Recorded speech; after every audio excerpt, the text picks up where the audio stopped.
ที่เจ้าเฮ็ดมาอย่าหาว่าอายบ่ฮู้ทั้งที่ฮู้ว่าเจ้าเป็นคนหลายใจแต่มักเจ้าแล้วคิดว่าคงรอเจ้าได้สุดท้ายทำใจเจ้าทิ่มใบฝากห้อยน้ำตาหูอยู่เป็นคนโง่ในสายตาคนที่ให้ค่าอย่างอายคงหมดความหมายบ่เหลือความรักความผูกพันที่เคยมีมา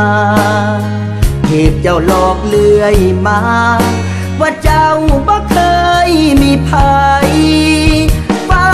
คงสะใจที่เห็นอายเป็นแบบนี้คำสาบานที่มีเจ้านี้ไปทิ่มอยู่ใสเคยจุดธูปเทียนบนบานศาลกล่าวเอาไว้สุดท้ายเปลี่ยนไป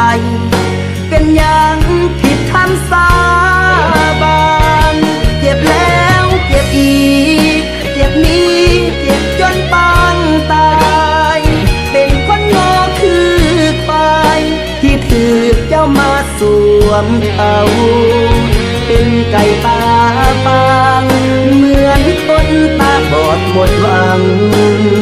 เป็นผีบ้าถามทางหาทางกลับบ้านบ่เจอ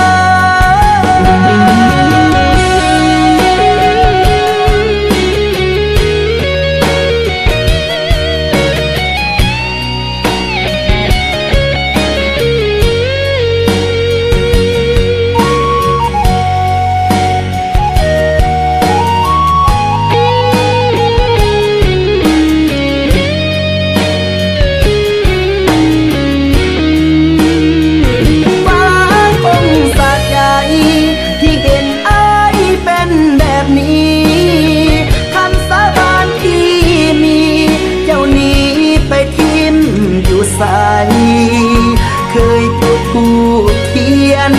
บนบานศาลกล่าวเอาไว้สุดท้ายเปลี่ยนไปเป็นอย่างผิดคำสาบานเจ็บแล้วเจ็บอีกเจ็บนี้เจ็บจนปางตายเป็นคนโง่คือควายที่ถือเจ้ามาสวมเขาเป็นไก่ตาฟางเหมือนคนตาบอดหมดหวังเป็นผีบ้าถามทางหาทางกลับบ้านบ่เจอ